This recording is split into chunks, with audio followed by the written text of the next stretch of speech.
All right, everyone seems to be back, so let's get started with our second session, which is an interactive seminar. Now, we are going to be going through a number of dilemmas involving immunity, some of which have been decided by courts and some of which have not yet been decided.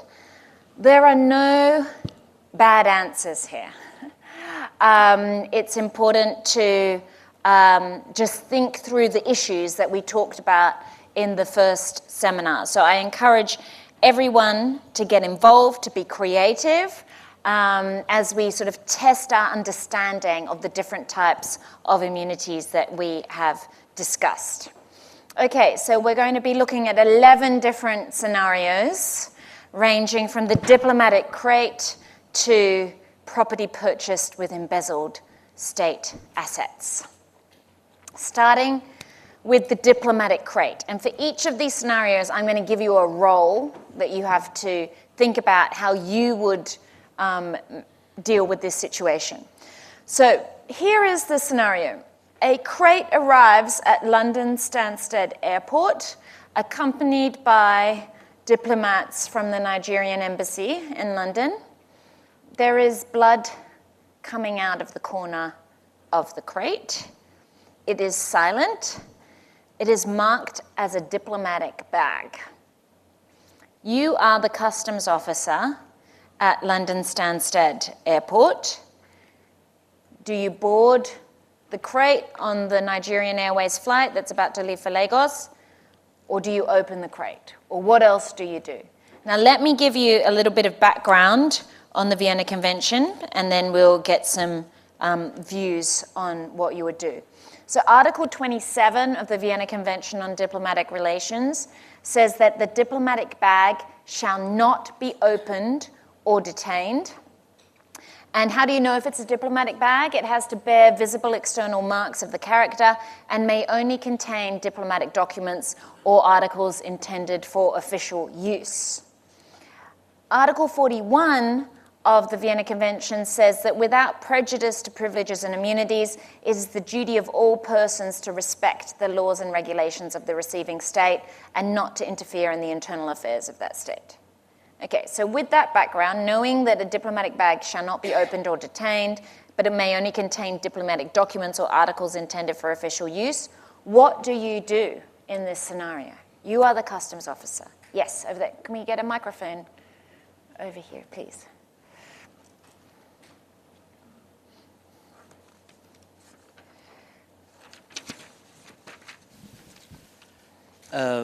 Since the rule of law is clear, we are not allowed to open any diplomatic mail no matter what. We should convene someone from the embassy, the head of the mission or the ambassador or someone that represents him, also with the presence of someone from the local authorities of the host country, which is the Ministry of Foreign Affairs, before we proceed together to the opening, because there should be witnesses from both sides. In this case, if the ambassador or anybody refuses the opening of this box should be sent back to and reported internationally, but sent back to the sending country. But under no circumstances we are allowed to open it. So you would not, you would ask permission to open it from the ambassador, in the presence of the UK government, as I understand. Yes. But if the ambassador says no, then you would allow it to board the plane to Nigeria. To send it back, yeah. Yeah, well, that's where they wanted it to be sent, actually. It's about to be boarded on the plane to Nigeria. So you would be going along with what they intended. No, I would send it back from where it comes. I wouldn't allow it to go through me. So it's come from the Nigerian embassy in London. So it should go back to the Nigerian embassy in London. But there should be reported that there has been blood coming out of it. But what can we do I don't have the if we authority can't open to open it. We can't. But so you're going to report the blood and send it back to the embassy. That's an interesting view. So you're not allowing it to board the plane, but you're not opening it. So now the blood is starting to increase in quantity. Okay, let's get some other views. Yeah.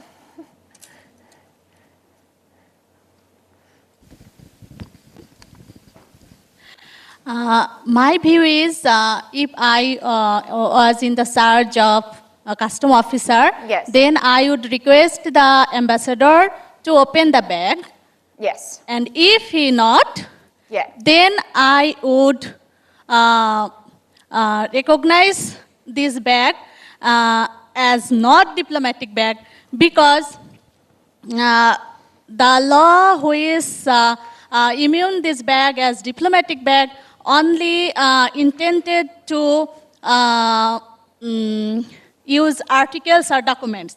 But the blood come out from the bag is not any documents. It's something confusing. So either I would so here there is no option to send this back to Nigeria, but I would not count this bag as diplomatic bag.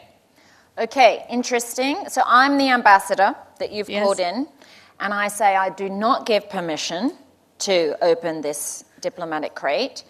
And actually, Article 27 says it can contain diplomatic documents or articles intended for official use. And in this case, it could be that these are blood samples that we are sending back for official testing.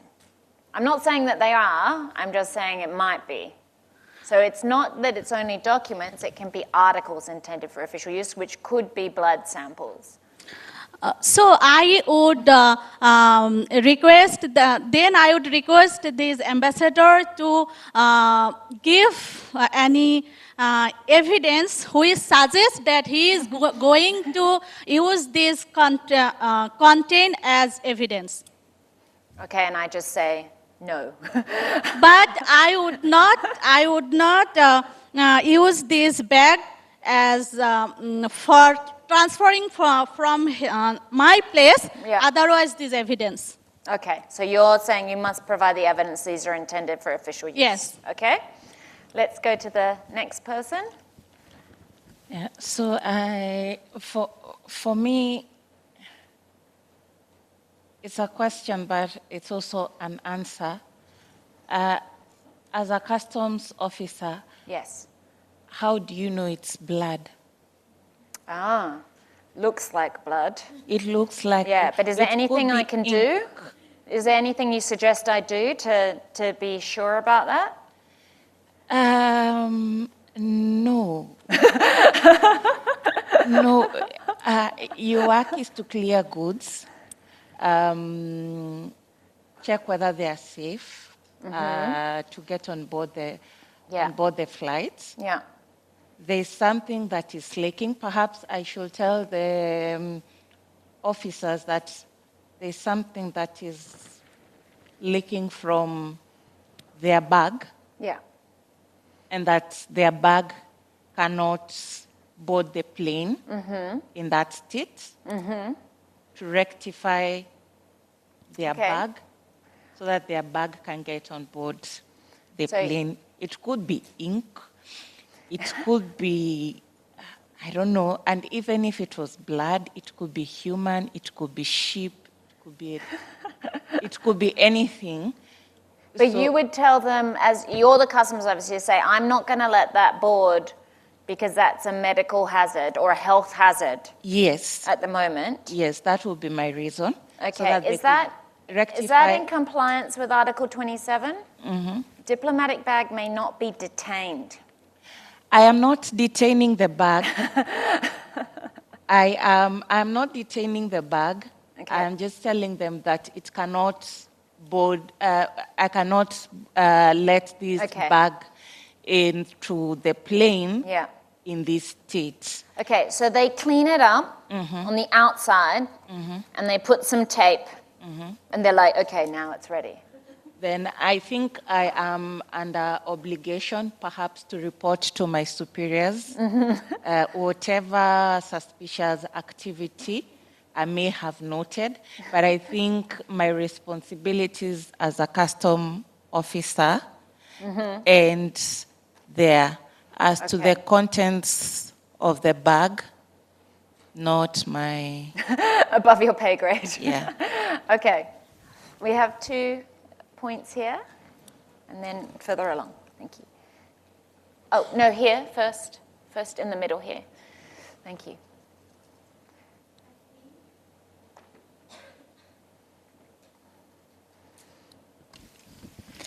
I think in this case, there are 2 provisions of the Vienna Convention that apply. First is the immunity of the diplomatic pouch, and the second is the obligation of the sending state to comply with the laws and regulations of the receiving state. Yeah.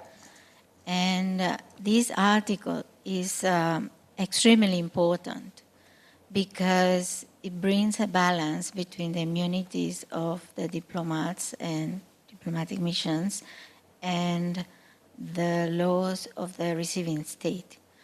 In this case, if there is suspicions of a crime being committed, the authorities should have the right to investigate. I would say that even if a crime is proven, there will be no execution. I don't think the authorities will have the right of execution, and like you mentioned previously, whoever is liable will need to be prosecuted in the country of nationality. Yeah. The receiving country will not have jurisdiction. However, I think, it's my opinion, that they have the right to investigate. Thank you. So the provision that you're invoking to respect the laws and regulations, including the criminal laws and regulations, starts with the sentence or the phrase, without prejudice to the privileges and immunities. So this is subject to the immunities, and then we have to read it with Article 27, which is the privileges of the diplomatic bag. It's an interesting question about the extent to which you can investigate. I think you can to the extent it doesn't encroach on any of the immunities, but that can mean it's a very light touch investigation. It can be just like your colleague was saying, it might be asking some questions, asking them, to provide evidence, but if they say no, there's not much you can do after that because you can't impose any measures of constraint on a diplomat.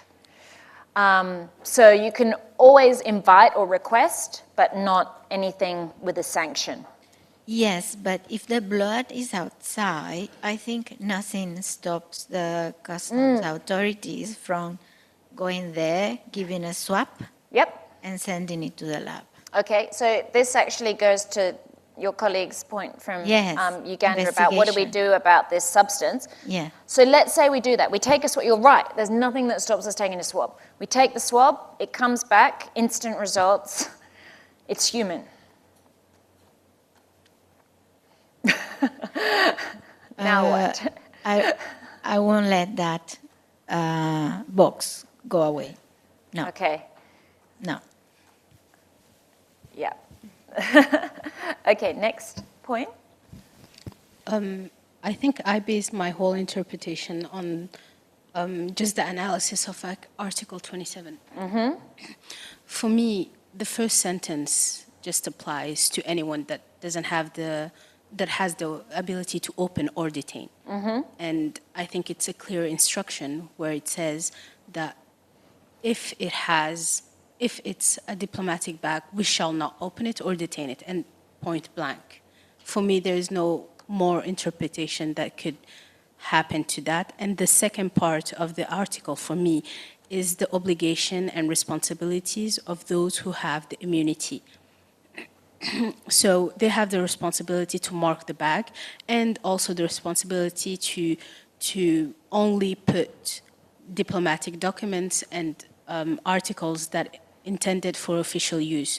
But beyond that, I don't think that anybody, customs services, police officers, etc., could open the bag or detain it. And it's just that if later on something happens and we discover that there is, organs, for example, that have been trafficked through diplomatic bags, it just comes to their responsibility because they shouldn't have done it. Yeah. So for me, we shouldn't open it.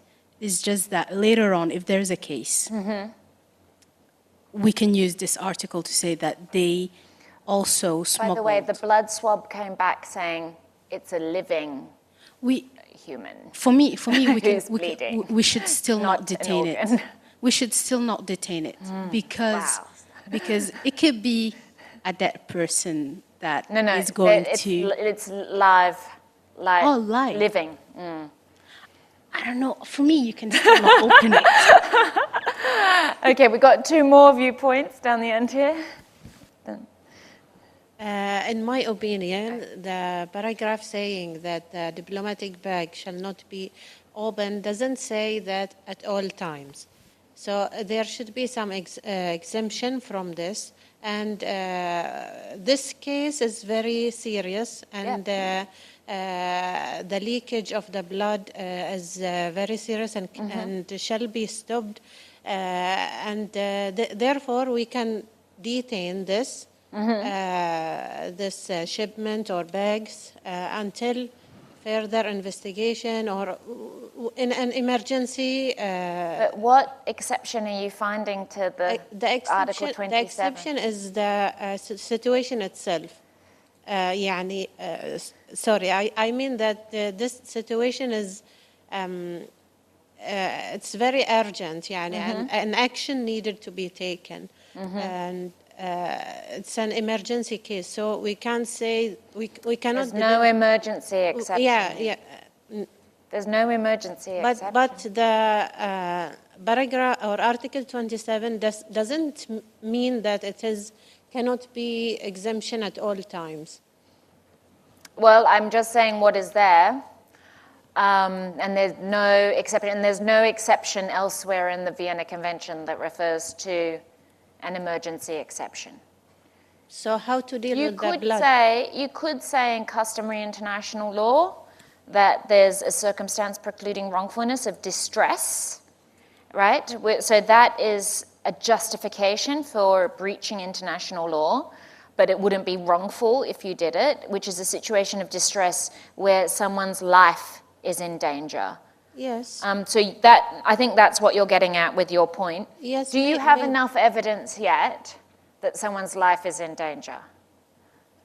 Even if I don't have the strong evidence, but I have some stances that may refer to this crime. So something should be done. The interpretation of this article is. I cannot say that there is no exemption. I don't think so. And I may argue Article 27. Okay, we have in the front here.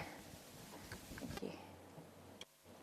I was just wondering about the last part of this article, which says these can only be diplomatic documents or articles intended for official use. Yes. So in this case, as a custom officer, if the blood swab, as you suggested, is of that of a human, Yes.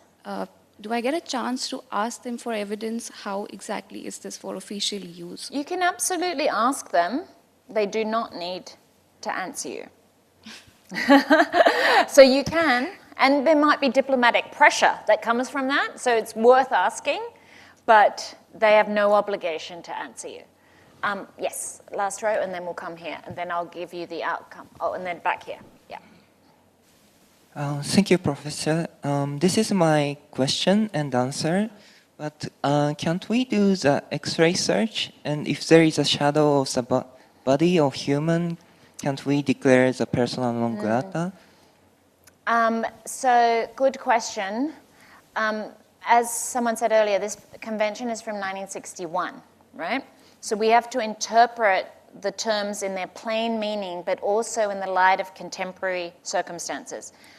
Is an X-ray or a scan opening? It's debatable. I would say there's a strong argument that it is opening because you're seeing the contents. And isn't that the plain meaning of opening? I think it's debatable. So you could have the debate. So yeah, that is another option, but I think you would get the counter argument that that is opening without the consent of the state. Okay, we are back here, yes. Okay, thank you. For me, I think as an immigration officer, the fact that there is blood coming out of a bag, it gives me good reason to raise suspicion of an illegal or dangerous activity. One, if the external marks on the bag are not descriptive enough, or if the accompanying officer cannot explain exactly what is in the bag, then I can invoke aviation standards. So you say this doesn't fall within Article 27 because the external marks are not Yes, clear because the article is qualified by contain only. enough. Yeah. So if I find the contents of the bag not falling to my analysis, not falling into the category of diplomatic documents or articles, then But how I are you can... going to know that until you've opened it? No, I haven't opened. You're but going to open it. It is also saying there should be visible external marks, and these marks should be descriptive. Yeah. Say I'm carrying a BC. So if it's not descriptive enough, or if your explanation is not resonating with what is coming out of the So bag. you're interpreting visible external marks Yes. as a detailed description of content. Yes. Okay. Then I can invoke aviation standards, say this bag is not fit to be loaded onto the plane, and I would stop it from being loaded by Okay. aviation standards. Okay. Yes. We've got 1, 2, 3, and then I'm going to close it off and tell you the outcome so we can get to the other 10 scenarios that we have. But this one always generates a lot of discussion, so that's good. Yes, over there.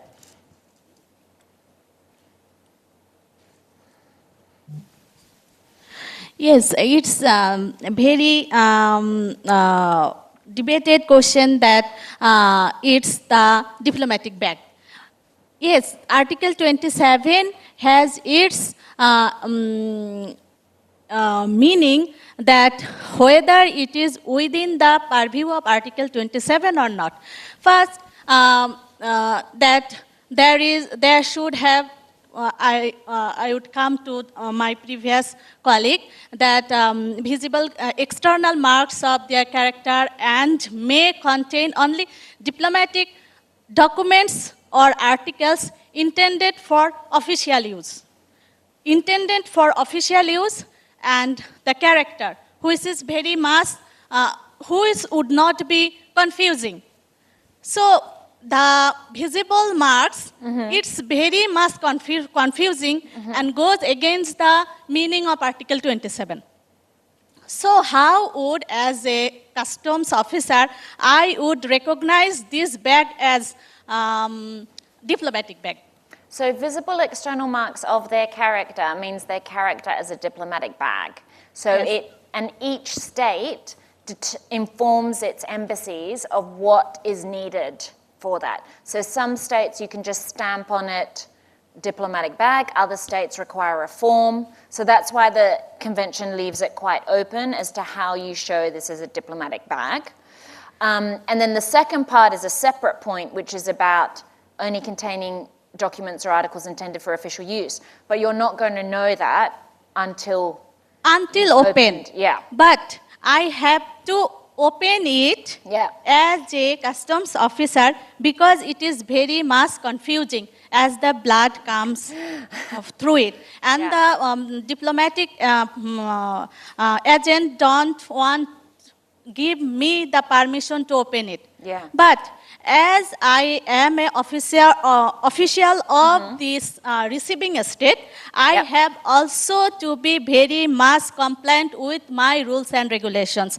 And the sending state must also comply with my rules and regulations. But they only have to comply with your rules and regulations subject to their immunities and privileges, which includes Article 27.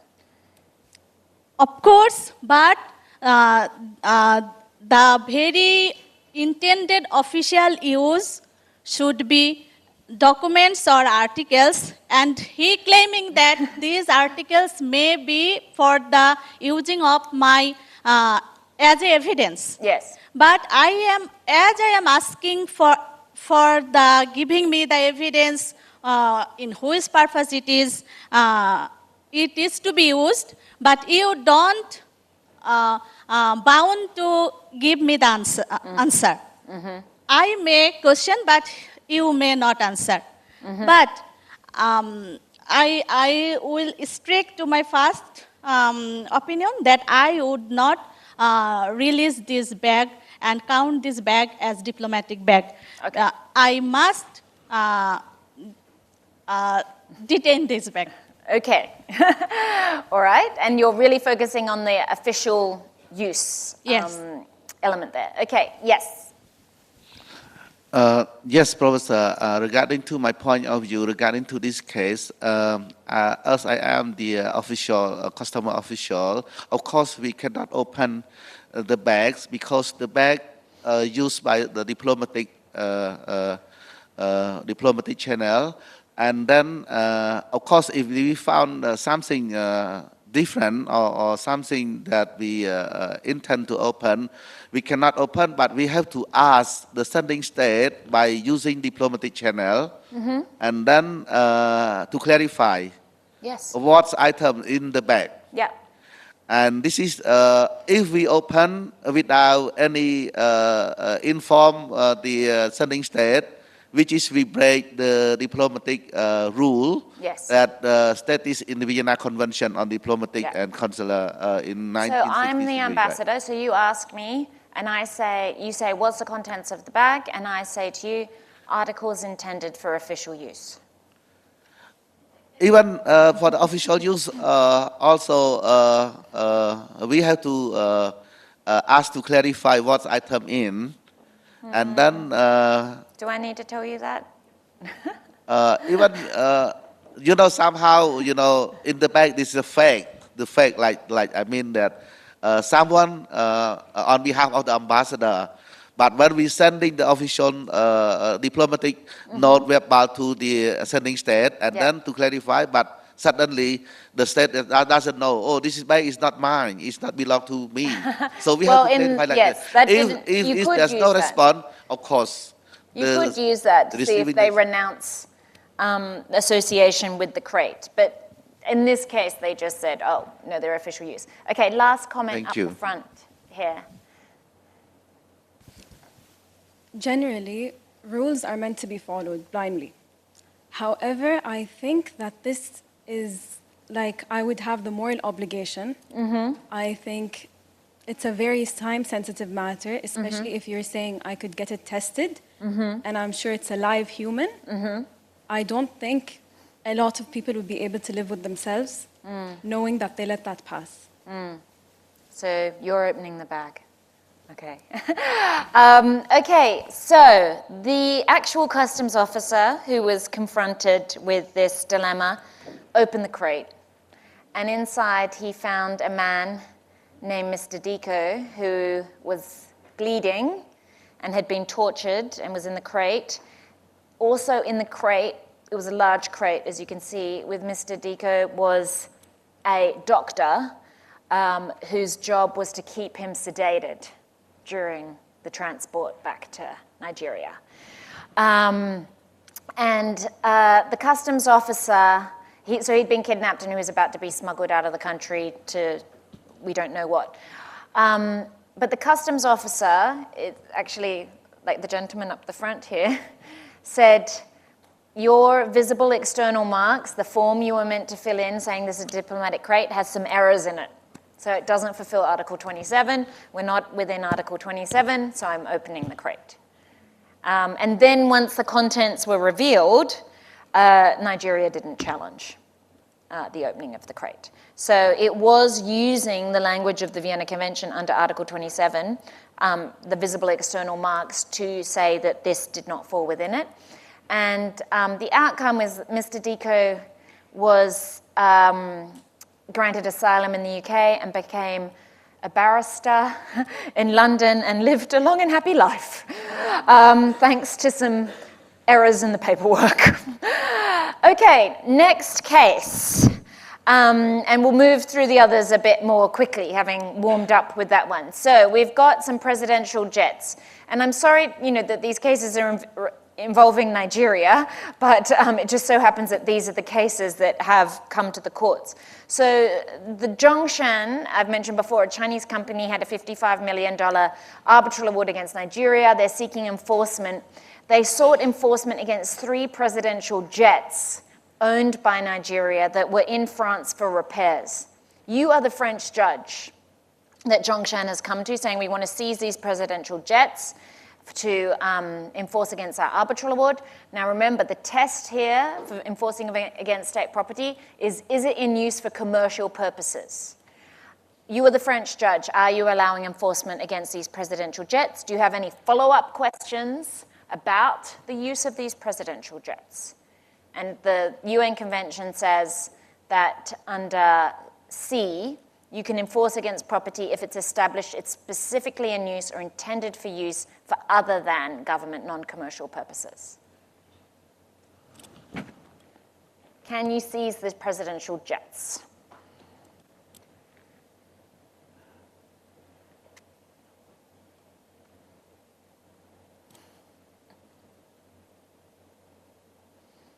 You can also ask me any further questions you would want to know about these jets.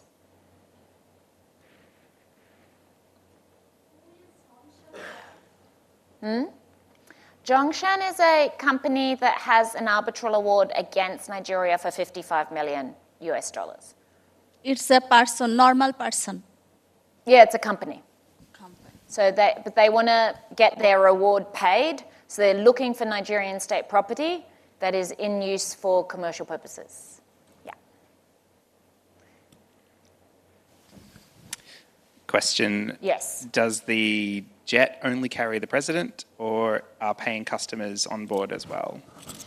The jet does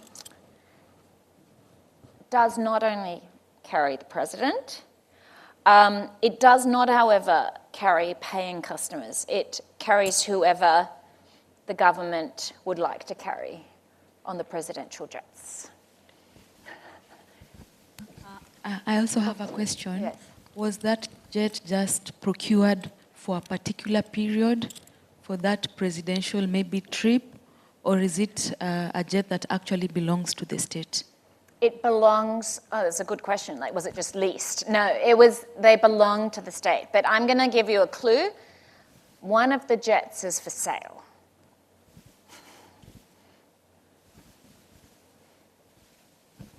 Can I? Yes, sorry, I didn't see. As you have mentioned that the jets were used for commercial purpose. So as it is used for commercial purpose, so it is not immune. Yeah. Well, I didn't say it was used for a commercial purpose, but there are indicators that it is, like the fact that one of them is for sale, the fact that they're not always used by the president, that they're used by other people, means that there could be a commercial purpose. And that's actually what the French judge ordered. They ordered the seizure of the presidential jets because they found it was likely that they were not being used for sovereign purposes. So even, this is interesting because you assume the warship, you assume the presidential jet are going to be immune, but once you start looking, there could be possibilities that their purpose is actually for commercial purposes. Okay, let's go to our next scenario. I'm sure you all know about WikiLeaks. This is about whether or not you can use documents that have been leaked through a third party such as WikiLeaks. So this was a case in 2010 where WikiLeaks released over 250,000 diplomatic cables from 274 embassies and consulates. Some of those cables were then published in UK and US newspapers. Now, a claimant in a case in the UK wanted to rely on one of these leaked documents from the US Embassy in London that had been sent by cable to the State Department in Washington, D.C., that had a racist comment in it, and they wanted to rely on that in their case because it was prejudicial against the UK government. You are the judge who has to decide whether this leaked document can be used in evidence in the case. So what are the provisions here that you're concerned with? Article 24 of the Vienna Convention says the archives and documents of the mission shall be inviolable at any time and wherever they may be. And Article 27 says the official correspondence of the mission shall be inviolable. Official correspondence means all correspondence relating to the mission and its functions. So you are the British judge. Do you admit this cable, this diplomatic cable? Scenario? So the documents have been leaked, and then a claimant in a totally separate case, not a case about the leak, but a claimant is suing the UK government, and they want to rely on one of these leaked documents to show something prejudicial to the UK government. And then the UK government says you can't rely on that because that's got diplomatic immunity under Articles 24 and 27 of the Vienna Convention. Yes? In my opinion, number one, the WikiLeaks would amount to hearsay evidence and therefore not evidence that a court would readily rely on in support of a case. Then number two, please go back to the articles. Yep. Yeah, so the leaks violate Article 24 and are therefore inadmissible.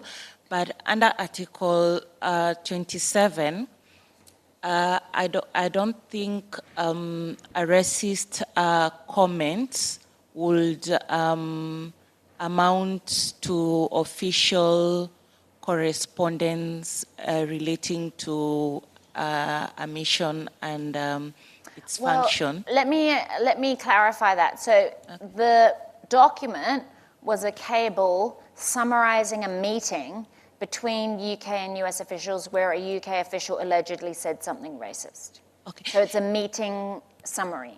So if it's a meeting summary, then also it does not violate Article 27, regardless of what may or may not have been said there.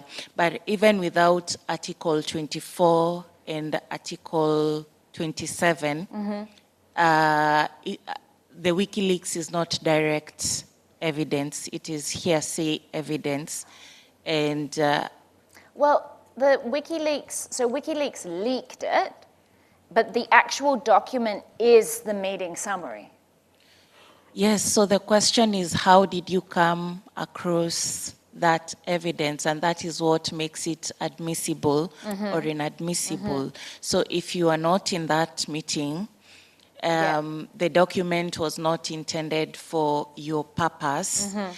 How did you come across it? You would say you came across it through WikiLeaks. Yeah. Is WikiLeaks an official source for releasing of such documents? No. And in which case that document is not inadmissible. But going by Article 24 and Article 27, I would still not admit that Okay, document. so you're not admitting the document. Yeah. Okay? Yes. We have two in the front here. I think there is a problem for the court because the first thing they need to do is to decide whether an evidence that came from a crime that made up another crime, a crime after a crime, can be accepted as evidence first, And second, there is the diplomatic element, which is, it is, no matter what happens, it is still a diplomatic document. So, in my opinion, it should not, it may be a big temptation for the court, but there are two elements for the court not to accept the evidence. First, it was illegally obtained.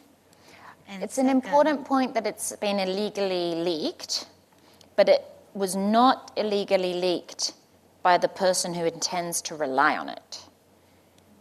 So I don't know whether that changes your view, it might not, but just to clarify, they just saw it on the WikiLeaks website and then it was published in The Guardian and The Times.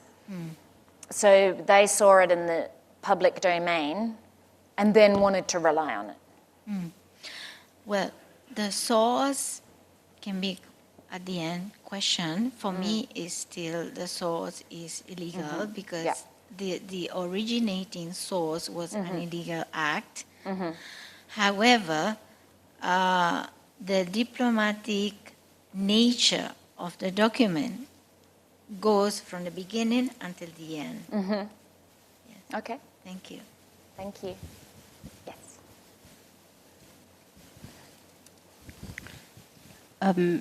In our system, in my country, any evidence that's obtained even illegally or even that was released illegally can be used in court if it's a felony or a crime.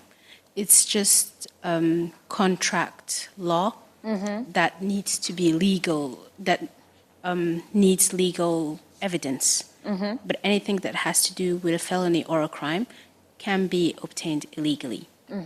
So even though the claimant didn't obtain the evidence illegally, but the source of it being released was not following these articles, it wouldn't matter to me as a judge. I would still accept the evidence. Okay. Yeah. Interesting. Yes. You have all the microphones. Okay, I think my own point of view will have to do with the nature of the document being tendered. Yes. Not necessarily regarding how it was obtained, whether legal or illegal. Is because of the nature of the document being tendered, being a diplomatic document, and based on the provisions of Article 24 as well as Article 27, basically makes the document immune. Whether it was the source, the manner in which it was obtained was legal or not, that was not in view here, but the nature of the document in itself. So in another, flipping it around a bit, looking at if the document was not a diplomatic document, then at that point in time, it can be used and it will not be immune. But because of the nature of the document, in this context, it is immune. Can I ask a follow-up question? Because you raise a really important point here, which is the nature of the document. Just going back to the facts, this was a meeting summary of a meeting that took place in London between US and UK officials that was written up in the US Embassy in London and sent to the State Department in Washington, D.C. So just looking at Articles 24 and 27, would you say that this meeting summary being sent from the US Embassy to the US State Department is the documents of the mission or the official correspondence of the mission?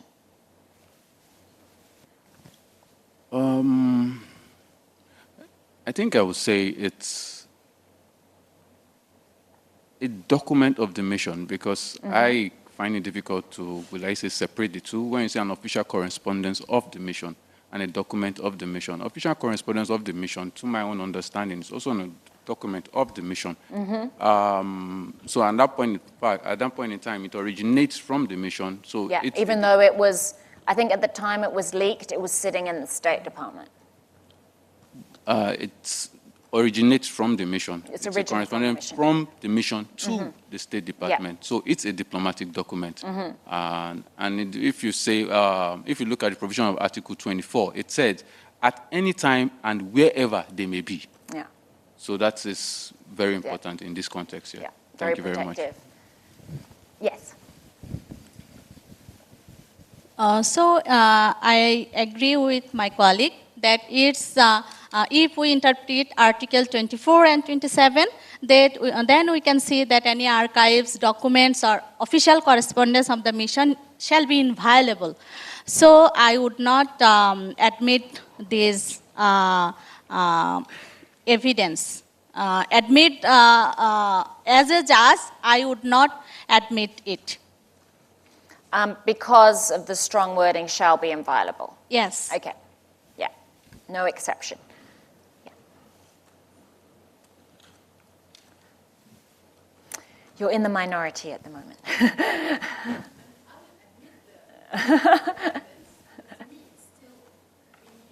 Okay. Okay. So in the middle. Yes. Thank you very much, Professor. I think that there should be differentiated between the inviolability of the evidence itself and the admission of the court, because I'm not arguing that whether these archives are inviolable or not, which is clearly a matter of fact that it is inviolable. However, I think that the matter of whether these documents are immune should only be considered if the claimant is, or the respondent is seeking this evidence in a way that violate these rules, so that they would be prevented by the clean hand doctrine. But if these evidence has been leaked through WikiLeaks, which somehow could be considered as public domain, I'm quoting the IBA rules. I know that it not always applicable, but I think it could serve as a very clear guidance. And I think that WikiLeaks, if it could be considered as public domain, then it cannot bar the church from considering admitting this evidence, and it should be differentiated from its inviolability nature. Okay, thank you. Well, let me give you the outcome now. And by the way, when I'm giving you the outcome in these cases, it's just the view of that court that has decided, or that customs officer has decided it. I think you've all raised really good points on either side of the argument here. So this is just to show you one outcome in one court, which was the UK Supreme Court. They did admit it. They admitted the document. They allowed it to be admitted into evidence. And their reasoning was on two grounds. First, they said, because the document did not come directly from the US Embassy in London, and it came from the State Department, that it was no longer a document of the mission. And I actually think that's not a very strong argument of the court, because I think you made the very good point that it says anytime, wherever they may be. But that was how the court interpreted that. And then they said, even if it was unlawfully leaked, its protection was lost once it came into the public domain. And they said it was very important in this case that the claimant wasn't the one behind the leak. They had nothing to do with the leak. So therefore they could rely on a document in the public domain. But then coming back to the point made earlier about what's the weight of this evidence, because it's hearsay, it's not the direct, we don't know who was in that meeting, it's just a summary of the meeting. That actually did play a major role in the case, because once the court admitted the evidence, they said, this is not reliable evidence. So it ended up not assisting the case. So it was admitted, but not relied upon. So that was the outcome in that case. Okay, to our next one. We're now moving to the ICC, and this goes back to the point that we were raising in our previous session on the immunity of heads of state, heads of government, ministers of foreign affairs, because we recently have had arrest warrants against leaders of the Taliban, in particular for gender persecution. So this is just last month. The pre-trial chamber of the ICC issued arrest warrants against 2 senior Taliban leaders for crimes against humanity based on gender and political grounds. Afghanistan is a party to the Rome Statute. The Taliban is the de facto government of Afghanistan. Its international recognition remains contested. The Taliban says it does not recognize the ICC, but Afghanistan is a state party to it. You are a legal advisor to a state party to the Rome Statute, and the Taliban leaders are coming for a visit to your territory, and your government says, do we arrest them or not? Big dilemma. Now, what are the important provisions here? Article 27 of the ICC statute says that immunities that may attach to the official capacity of a person under national or international law does not bar the court from exercising its jurisdiction. Article 87 says a state party that fails to comply with a request to cooperate, contrary to the provisions of the statute, may lead to the court making a finding to that effect and referring it to the Assembly of States Parties. And Article 98 of the statute says the court may not proceed with a request for a surrender or assistance that would require the requested state to act inconsistently with its obligations under international law with respect to state or diplomatic immunity of a person of a third state. Unless the court gets the consent of that state. Okay, so you have those key provisions of the ICC statute. They are in the air, flying towards your capital, and your government is saying, do we arrest them as a state party to the ICC statute when they arrive? What do you do? Yes.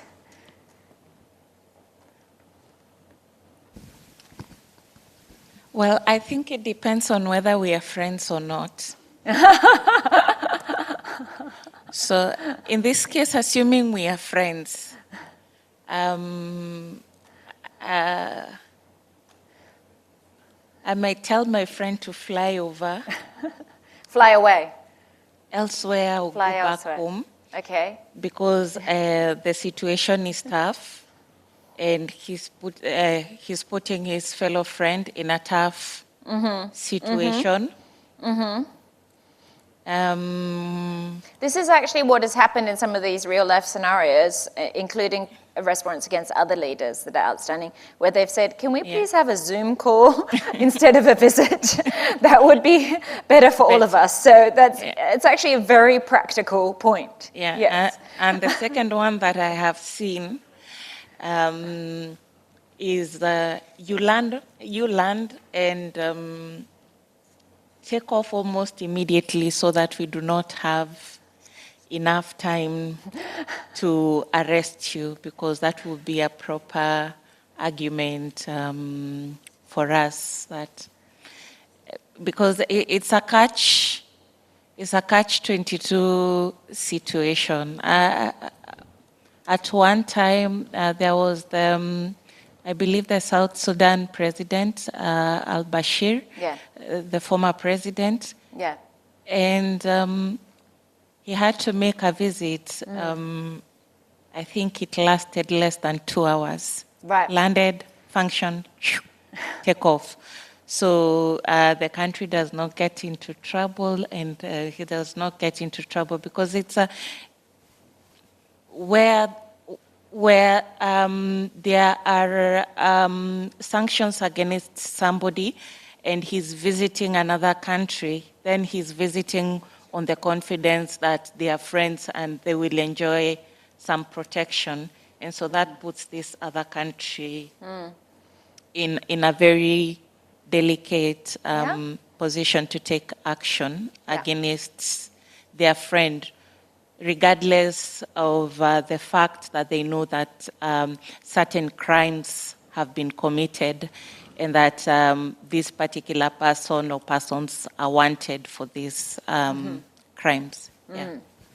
So advice in advance of arrival or very short visit, and prioritizing the diplomatic relations. Yeah.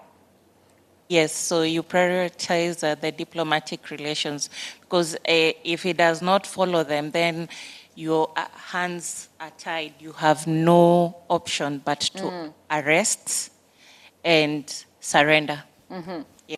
Okay, thank you. Yes, up the front here. These are very important cases of diplomatic relations because the country is member of the Rome Statute, point number 1, which is about the arrest warrant, in my view, is overarching. So,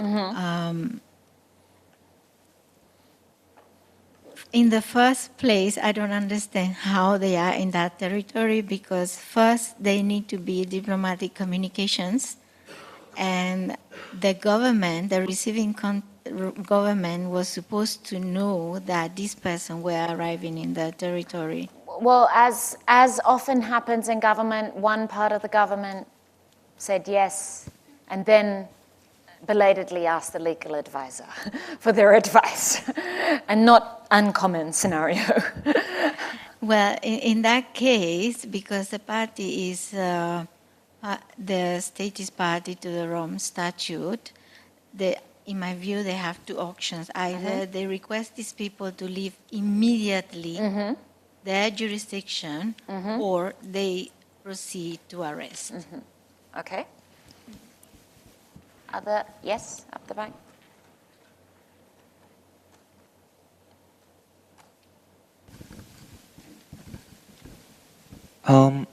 I will arrest them, and the reasons are, first, as far as I know, no state has recognized Taliban regimes so far, and even if you say that this government is the government of Afghanistan, I think the ICC is International Criminal Court instead of domestic courts. So the principle of equality doesn't apply to the ICC. And finally, although the Taliban says it does not recognize the ICC, if I remember correctly, I think you need 1 year prior notice to withdraw from the Rome Statute. So I will arrest them. Okay. So this raises an interesting point because you're not just talking about the tension between Article 27 and Article 98, but you're saying they don't even enjoy the immunities under Article 27 that are mentioned in Article 27 in the first place because they are not the official heads of state of that government. Okay? Yeah, that's another angle at coming at it. Yes. Hi, Prof. Just a short one. Yes. I think as a state party, you have the obligation to arrest. Yes. But the successful of your arrest is another issue. Yes. Yes. That's it. Thank you. Very important point. So this one we do not have an outcome for, but I think the potential outcome is no immunity and therefore an obligation to arrest. So there's a few things here. There's the point just made here that maybe they don't even enjoy immunity because they are not the officially recognized heads of state or senior officials. But then we have the al-Bashir appeal judgment from the ICC, which said at the appeals chamber level that heads of state do not enjoy immunity under customary international law with request to ICC arrest warrants. That is a controversial decision, and there's been a lot of critique of it in scholarly writing as well as other fora. So it's not certain that that would work in all scenarios, but that is the current state of the law under the ICC statute. But in this particular scenario, the likely outcome is that there's no immunity, and therefore, if you're a state party, an obligation to arrest. Okay, let's move to our next scenario, which is an office lease on Fleet Street, and whether or not we can enforce against it. And remember, the test here is whether this is property in use for commercial purposes. So the scenario is we have an arbitral award that orders a state to pay $5 million for a breach of contract for the supply of military equipment. They've already won their case, and they want to get paid this $5 million. They are looking around for property with a commercial purpose to enforce against, and they attempt to attach a property that is on Fleet Street in London. Now, it is not an embassy. It is a property that is owned by the state, and they lease it to a private company called OIS, or Online Integrated Solutions. Now, this OIS private company does digital printing. If you want a poster, if you want your book bound, they can do that for you. But they also print visas and passports. Now, they don't do the interviews for the visas or passports. They have no role in assessing someone's suitability for a visa or passport. They're just printing them and then sending them back to the embassies. So the plaintiff who wants to get paid says we can enforce against this property because it's commercial. It's a commercial lease. It is privately operated. The rent is at the commercial rate. OIS charges fees for its services. It works for a variety of clients. On the other hand, the state says, well, this company does some of our visa and passport printing, so there is a sovereign activity involved. You are the English judge. Can you authorize the seizing of this property for the payment of the arbitral award? Is this property in use for commercial purposes? And you can ask any follow-up questions you want on the nature of the company. It's in use for commercial purposes. Any contrary views? We all think it's commercial, even though it's printing visas and passports. Okay.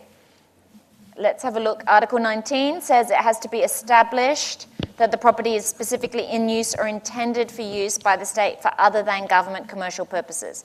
So even if the state is using this property for passport and visa printing, we think that is a commercial purpose. Is there a point there? Yes. Oh, you didn't have a point.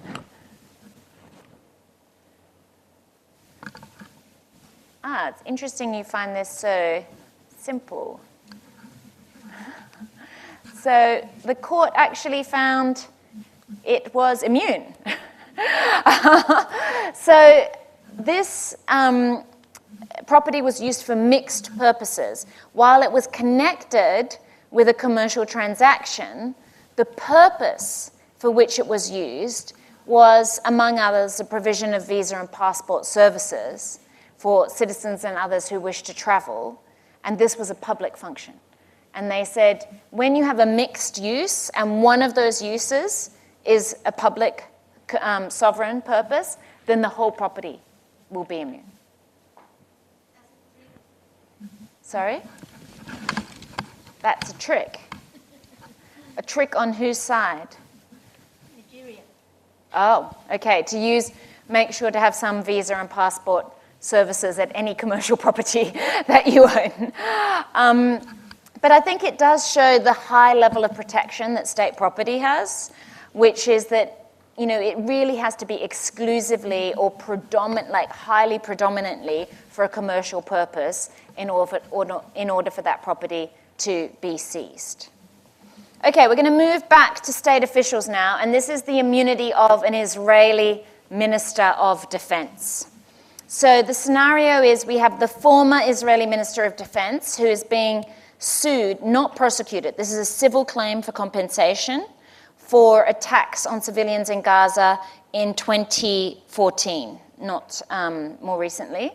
And the claimant is a Dutch-Palestinian individual who lost 6 members of his family in that operation.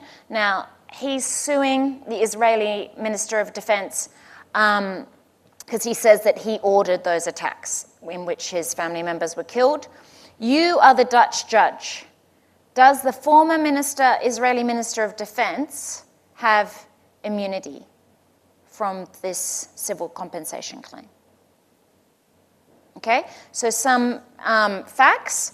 We have ILC Draft Article 7, which says there is no immunity for war crimes in criminal proceedings.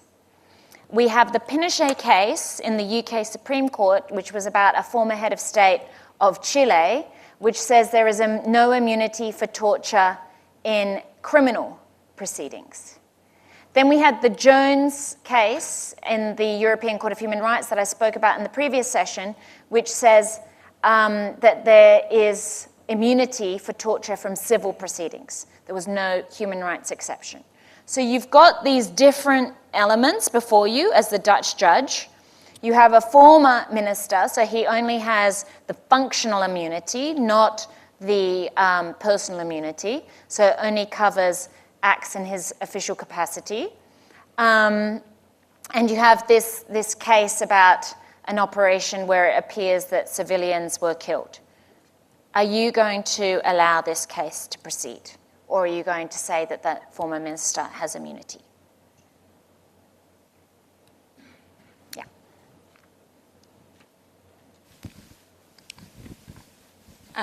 I think he has immunity in the civil proceeding.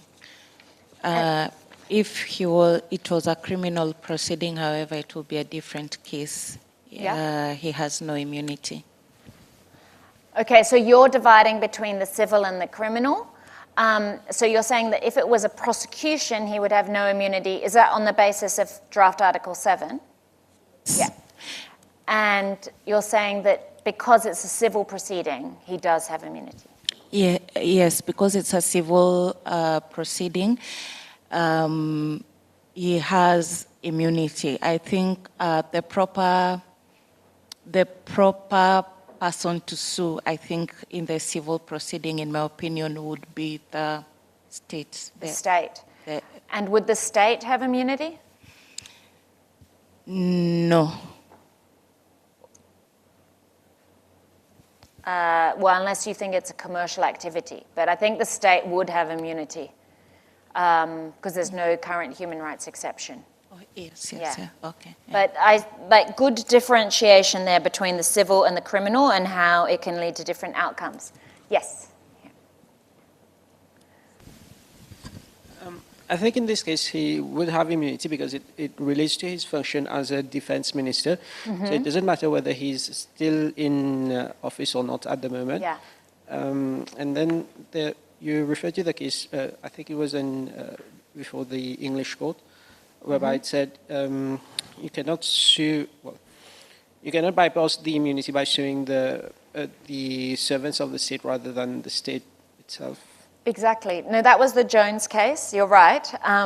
So we couldn't circumvent suing Israel by suing their official if what he did was in his official capacity. And he certainly said in his argument that what he had done was in his official capacity. So yes, that would be compatible with the argument in Jones and the UK. Yes.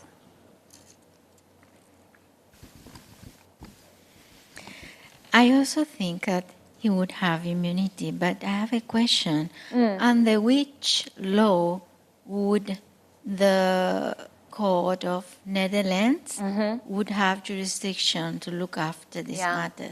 It's because the person, it's a good question, and it's because the person suing is a Dutch citizen as well as a Palestinian, and they live in the Netherlands. So, and because this involves war crimes, the Netherlands has extraterritorial jurisdiction under their domestic law. Yeah. So they can exercise jurisdiction over alleged war crimes as long as there's some connection to the Netherlands, such as, you know, the person bringing the claim being based in the Netherlands. So that's how it's ended up there. But it's a good question. Yes, because most countries have their criminal jurisdiction is territorial. Yeah. So, exactly. But if it happens that Netherlands have extraterritorial jurisdiction, then it's possible. Yeah. Thank you. Exactly. Okay. Yes. I have a question first. What type of operation was it? The 2014 operation? It was an official military operation of Israel. So if it was an official military operation, then I believe he would have immunity, functional immunity. Unless, from civil proceedings, but then the question is, and this is a civil proceeding, but now we see draft Article 7, as we looked at, has suggested there's an exception for war crimes from criminal jurisdiction.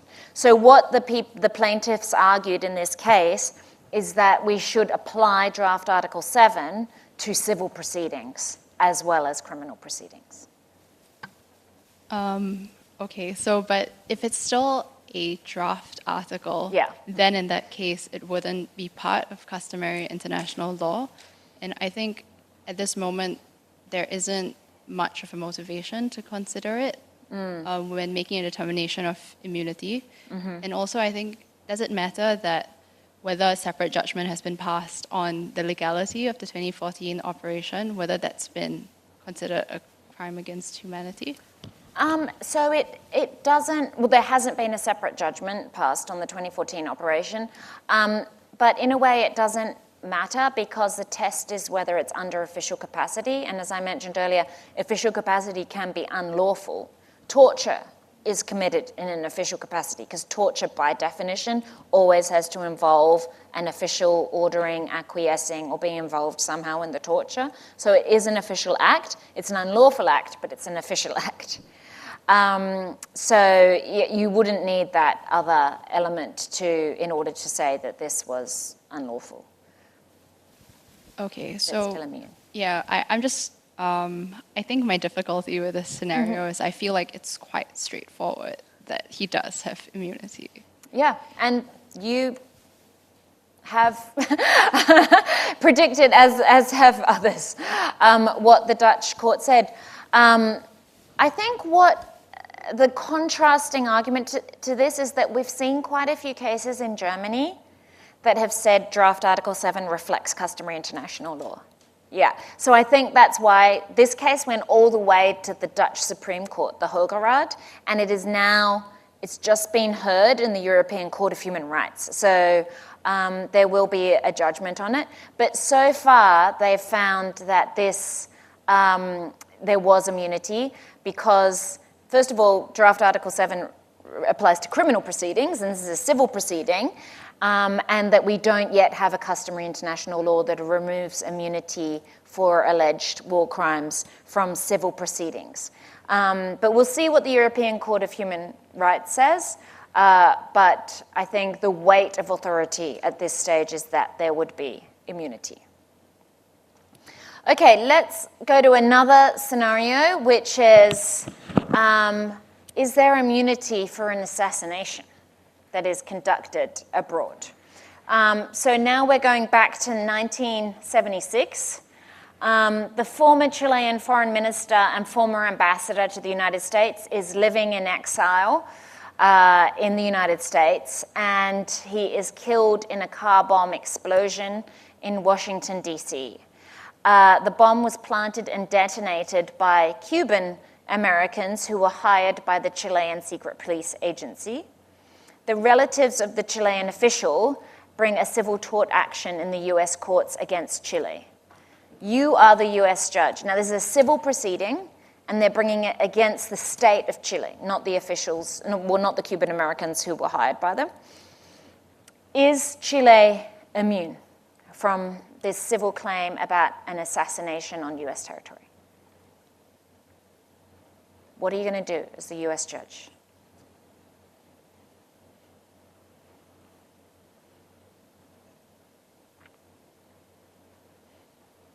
And any follow-up questions that you have on the facts?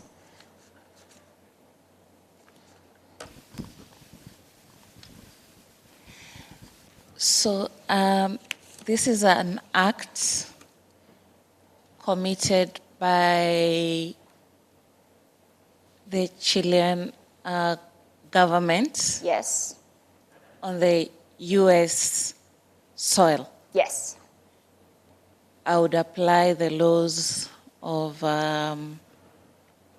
US and treat it as a common crime in the US, because I think a state going to another state and committing a crime there is a serious act of aggression. Mm-hmm.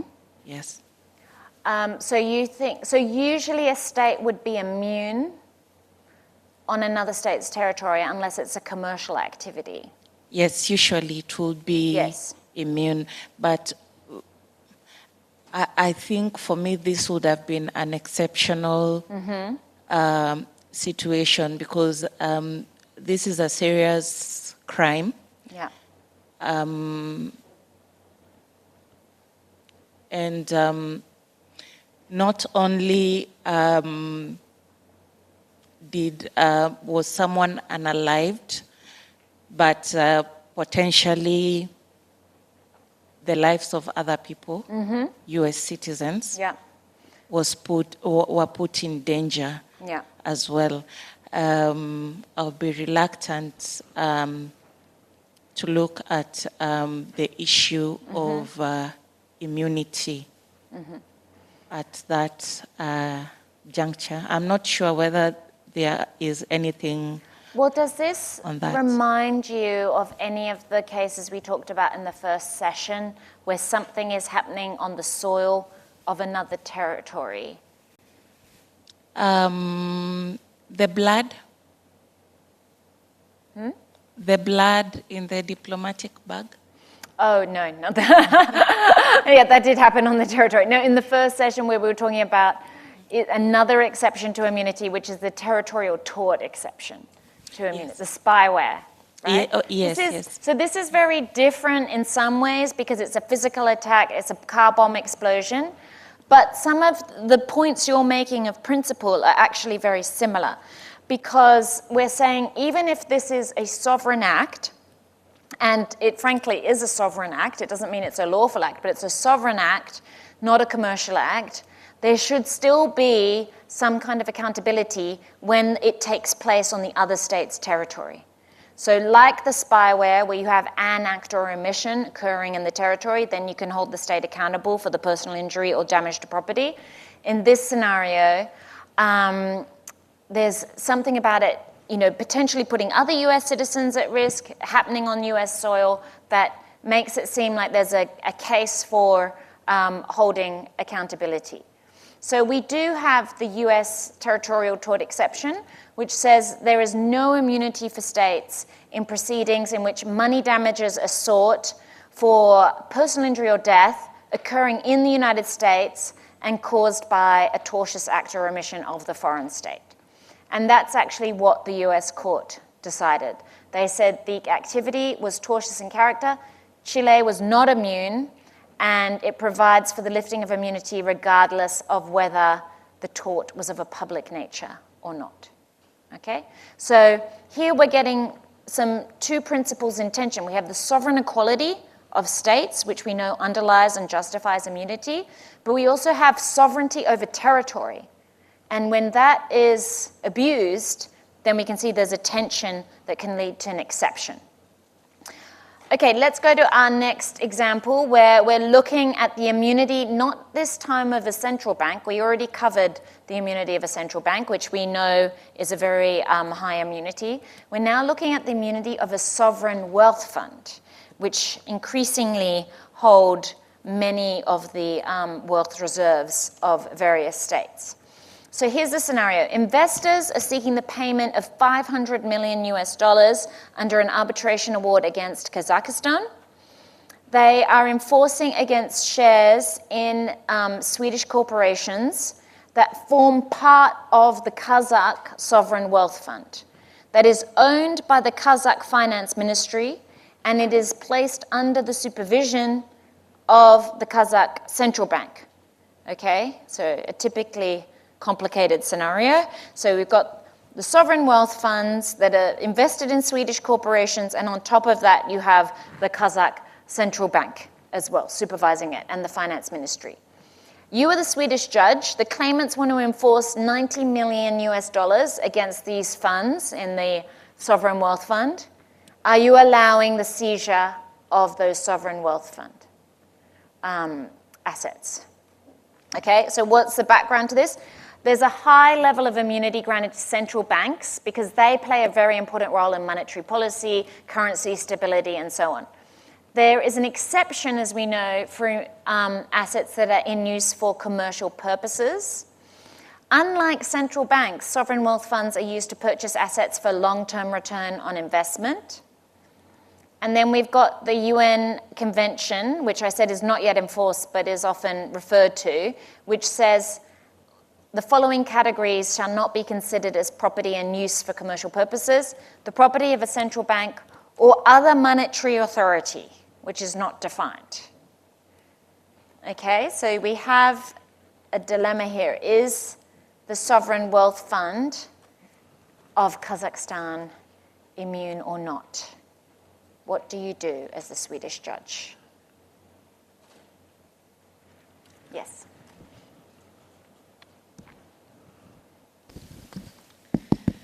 Thank you, Professor. I think when it comes to the structure of a sovereign wealth fund itself, I think generally, may not be in all places or all countries, but generally they are in a form of a corporation, right? Yeah. A limited liability company, which by definition has the function, has the overall duty to seek for profits. And that itself constitutes as commercial transactions, even though they are authorized by a state, for example. Yeah. But once the state issues a decision to make or to establish a sovereign wealth fund, I think the responsibility transfers from the state as a government to the sovereign wealth fund as a corporation. So yes, they have their own duties, they have their own profit purposes. Yeah. But although they are issued by the government, they do not necessarily act on behalf of the government. So I think in very limited cases, the seizure would be able to be allowed. And what if it was not set up as like, how important for you is the setting up as a corporate structure? Is that essential to your argument, or is it more important the purpose of their investments? I think the characters of the fact that as a sovereign wealth fund, they gather funds, right? And mostly from state-funded financing, for example. Yeah. But the overall operationalization of the whole structure of a sovereign wealth fund does not necessarily resemble a government function. It's different with central banks because they issue currencies, for example.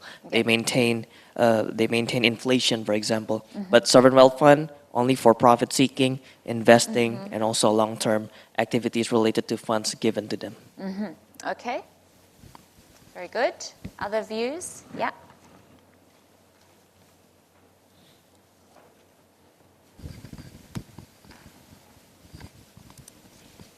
I have a question. The Swedish corporation, what type of corporation is it? What type of business does it engage in?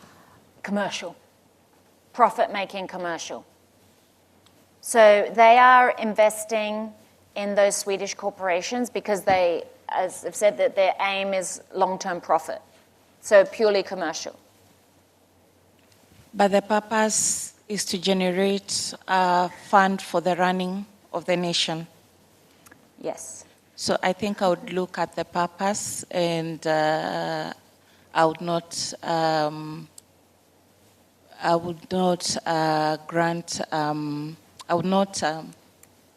allow for seizure of the same. Okay, so we have one argument for not immune and one argument for immune. Yes.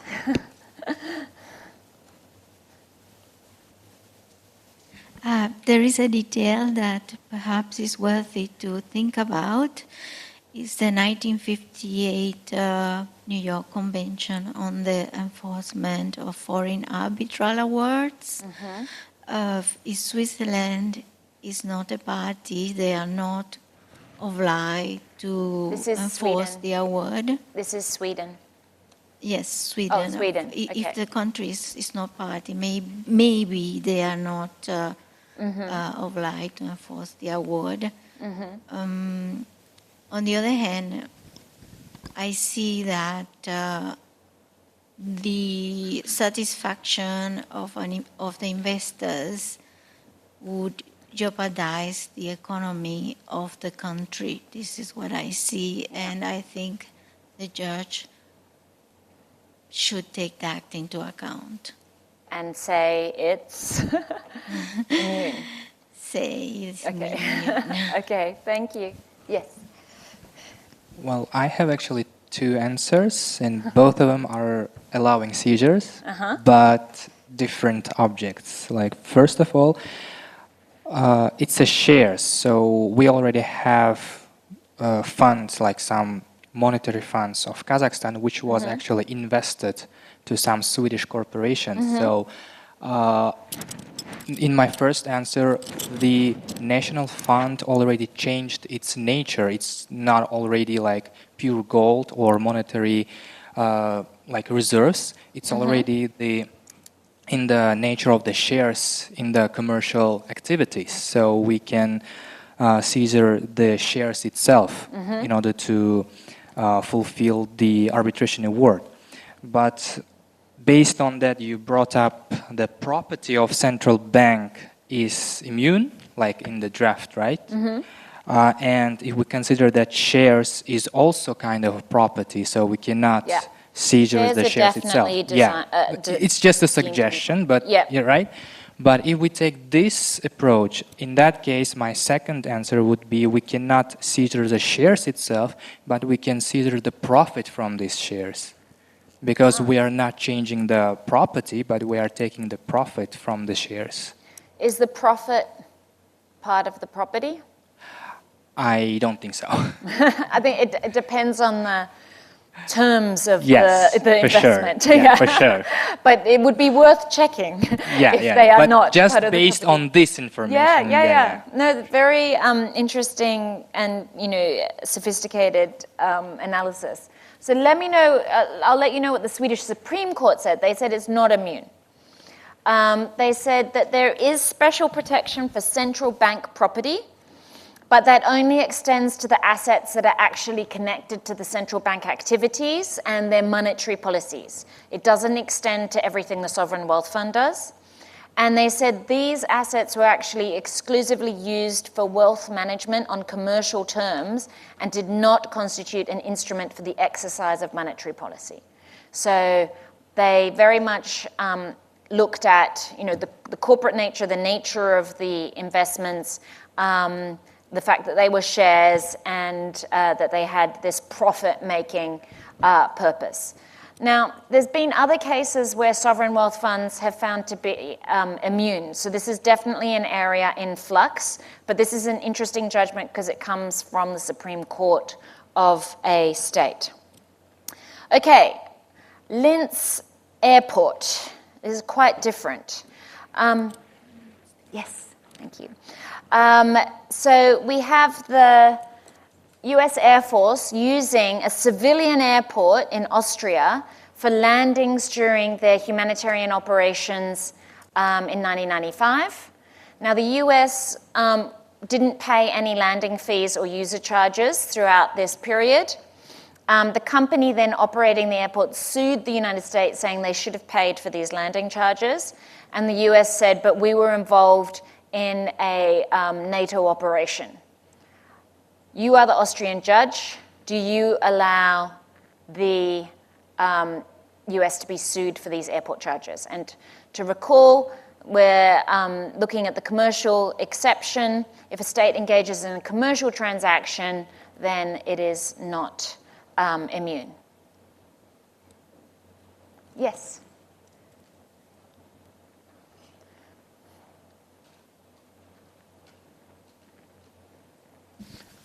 Just I have a question about the sovereign wealth fund. Oh, yes. And compare it with the Central Bank of Russia.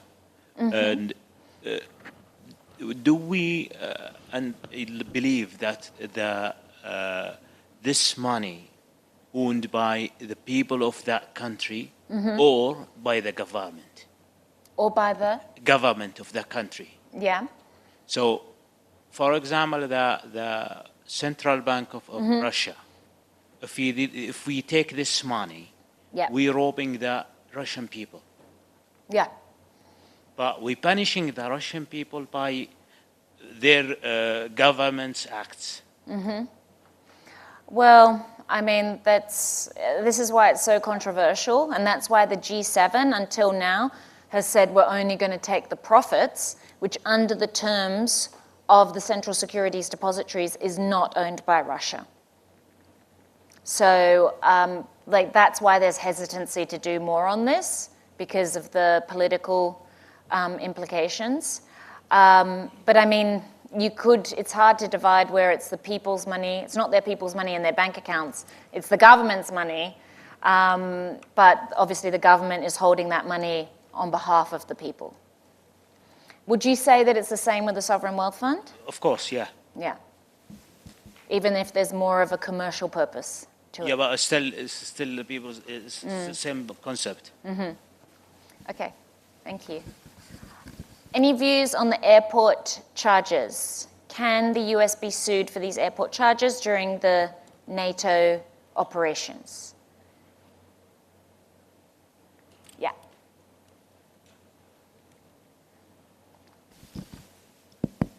Yes, thank you, Professor. I think the fact that no fees are delivered or paid to the airport indicates that the U.S. is not engaging in a commercial transaction whatsoever.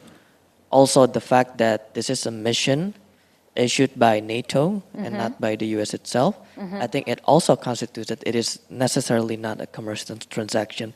If I were the company, probably I would sue NATO instead of the U.S. For, since the mission's coming from NATO, if that is possible, of course. Yeah. Okay, thank you. And then we'd look at international organization immunity. Yeah, which will be very interesting. Yes, which I think they'd be immune because it's part of their functions. But interesting thought to think about other potential defendants. So the Austrian Supreme Court agreed with you. It was immune because these were military operations of a state's air force. And these intermediate landings, even though they were at a civilian airport, they were of a sovereign character because they were during an armed conflict. Okay, I'm just going to run quickly, maybe just do votes for the last two scenarios. So we have artwork on loan. A Swiss company had an arbitration award of $60 million against Russia. So they sought to enforce against 54 paintings belonging to a Russian museum that were on exhibition in Switzerland. They waited until the end of the exhibition, and then they seized 54 of the paintings, saying that they were going to sell them to make back what they were owed under the arbitral award. This came before the Swiss judge. So let's have a show of hands if you think that the claimant can seize and sell these artworks. And if you think they cannot seize and sell these artworks. We need some more views here. No, this is not this is just a vote. Just a vote. Okay, we have a small number saying they cannot seize and sell the artworks, and that is correct. Interestingly, the Swiss judge said that they could seize and sell the artworks, which the Swiss government quickly intervened and said, no, that is incorrect. These are part of the cultural heritage. They're on exhibition and they cannot be seized. So they were returned to Russia, and the company was actually ordered to pay compensation to Russia for damaging its reputation by trying to seize its cultural heritage. So it was, not only did they not get paid, they then had to pay Russia even more money for attempting to steal their artworks. And final, and here we have, this is a case involving Trump Tower, property purchased with embezzled state assets. So a company has 2 arbitration awards against the Democratic Republic of the Congo for hundreds of millions. The company seeks to enforce against an apartment in Trump Tower that was allegedly purchased with Congolese funds that were illegally transferred. Who lives in that apartment? The daughter of the Congolese president. You are the US judge. Is this property immune? So if you think this property is immune, hands up. Okay, one person. If you think this property can be seized, few more people. And that actually was the outcome. Well, it couldn't be seized, but not because of immunity. This is a kind of trick one. It could have been seized in principle because it wasn't immune state property, but the fact that it wasn't state property meant that it couldn't be used to pay the award. So even though the Congolese president's daughter was living in the apartment, she had no official government role. So this wasn't government property that could be seized against. It was private property. So therefore, no immunity, but also no enforcement. So that brings us to the end of our various cases. You all displayed, I think, a very good understanding and sophisticated analysis of the issues we discussed in the first session. So thank you for your attention and participation, and I wish you a good lunch. Thank you.